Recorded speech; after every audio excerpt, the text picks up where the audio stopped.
Magtulog ulit ng mahimbing dahil habang natutulog kayo sa kalagitnaan ng hating gabi, alam ninyo na may gobyerno pa sa kalsada ng lungsod ng Maynila. Gusto nyo ba mawala ulit ang mga tulongges dito sa Maynila? Gusto nyo ba ng kaayusan sa Maynila? Gusto nyo ba ng kalinisan sa lungsod ng Maynila? Samahan niyo ko, babalik na tayo sa lungsod ng Maynila. Puyat, pagod, hirap.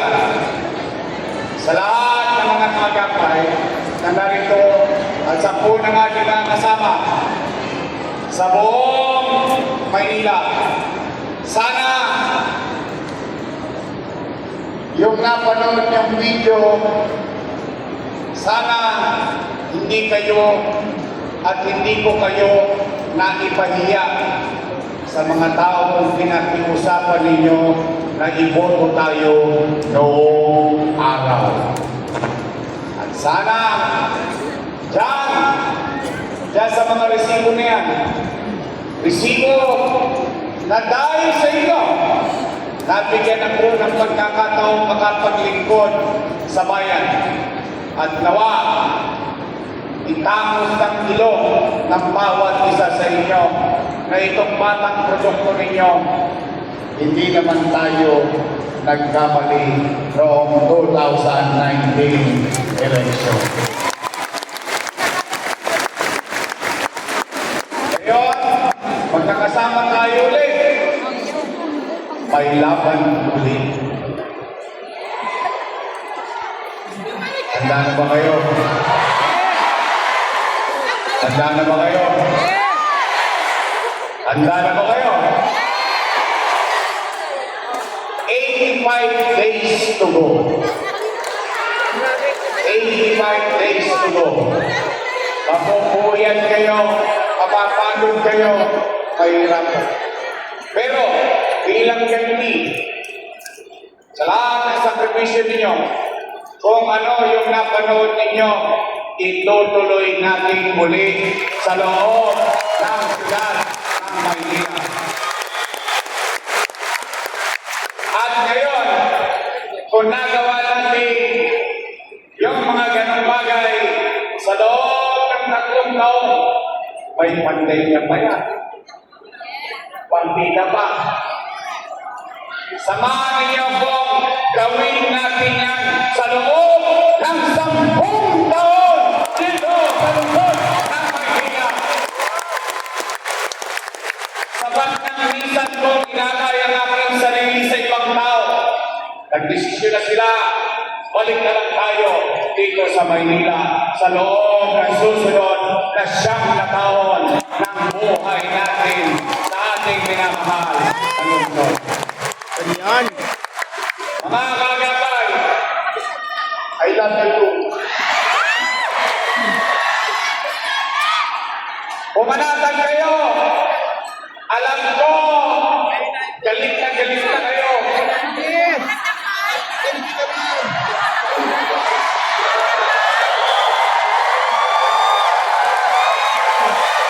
Alam ko, inis na kayo. Yes. Alam ko, gusto niyo nang sumagot. Pero wag. Katulad ng dati pa natin itinuturo sa mga kalapay, patuloy kayong magpakababang loob. Huwag tayong magyayabang. Huwag tayong papato sa away. I love you. Sinasin ko yun, ha? Pwede pa. Dahil napapansin ninyo, mga kagapay, dati isa lang ang naninira. Ngayon, 2 na. Hirap na. Left and right.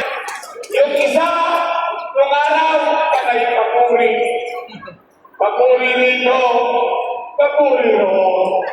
Papuri dito, papuri roon. Yung isa naman, akala mo si Superman.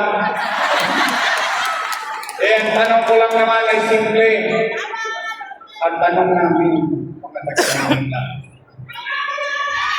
I love you too.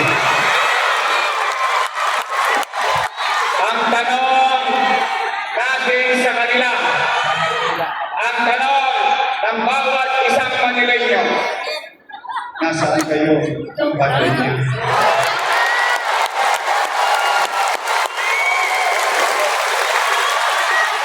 Ngayon, bumabaha ng bigas. Ngayon, bumabaha ng tilapa. Eh, kailangan namin yan nung pandemya. Tama ba? Ano? Mali? Matalino ang mga taga-Maynila. Kayo, na mga nangabuhay dito, kayo lahat, tayo, salamat sa Diyos. Hindi tayo na-disgrasya ng ating niya. Pero, kung meron mang isipong bumuhay sa nangyari sa loob ng Maynila, sa kasagsagan ng pandemya, ang bawat isa sa inyo ay isipong buhay at kaya natin sabihin ng pandemya, walang nagutom sa lungsod ng Maynila.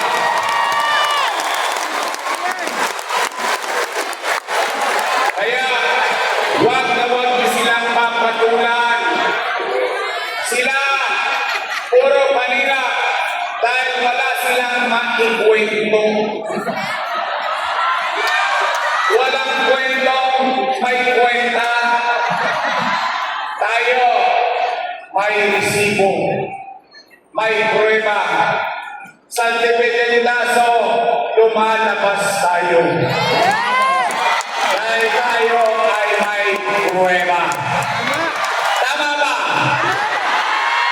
Ang tanging isagot nyo sa kanila ang bagay na natikman, naramdaman, at nakita ninyo sa panahon na ako ay ipinaglaban ninyo bilang maging alkalde ng lungsod ng Maynila.